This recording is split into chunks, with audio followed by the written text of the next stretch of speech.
in fact, I'm not sure whether this was placed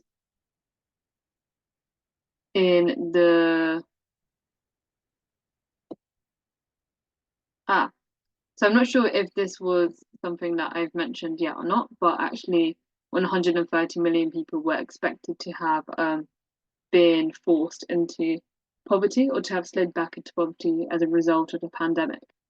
So if you followed my previous video series on question 1 for the John Locke essay competition on sustained economic growth, one of the things that I tried to emphasize was post-colonial theory, just which I haven't made a video for this question series because it's not relevant enough directly to the question title, but it's a theory that you should bear in mind because it's not good to think about civilization as one cohesive whole, and to say that the ways in which things like climate is going to affect us is going to be the same across every single country, when we see from these quite shocking statistics that is going to impact poorer countries further.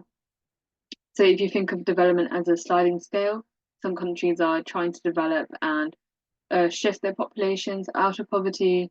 The work that they've done to get this far could very much easily slide back by 2050, which is only in 26 years' time. That's quite scary, isn't it? So some of the statistics here I think are going to be really useful if you're thinking about our civilization in danger, because I think also one of the very questions you have to ask is, our civilization is in danger, of course, of collapse. This is what they're asking us to do. But we need to ask, for example, do civilizations collapse all at once? Or is it going to be the poorest people on the planet who face their civilization and their ways of living collapsing first? And actually, a very concrete case that you can mention for this is going to be the case of Tuvalu. I'm just copying and pasting that. So Tuvalu, they Tuvalu.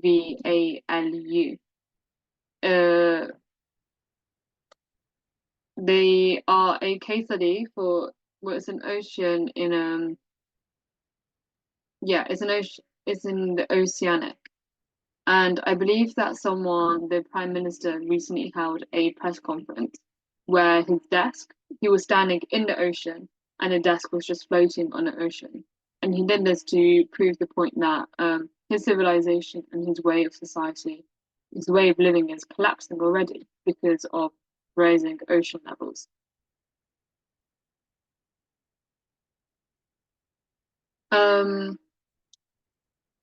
And of course, I think some of the statistics, for example, on climate refugees is also important to see. So you can see actually the countries in which this is going to affect.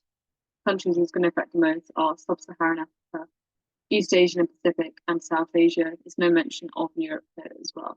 So you can see that some of the richer countries in the world are going to be less affected by climate change than the poorer countries. So I guess the primary question that I want to ask based on this, and I think one of the main questions you need to ask on this for your question, for when you're writing an essay, is where is the tipping point? At what point do we say, yes, the society is collapsing, or yes, our civilization is in danger of collapsing? And perhaps again, you can pause this video and make some notes on this as well.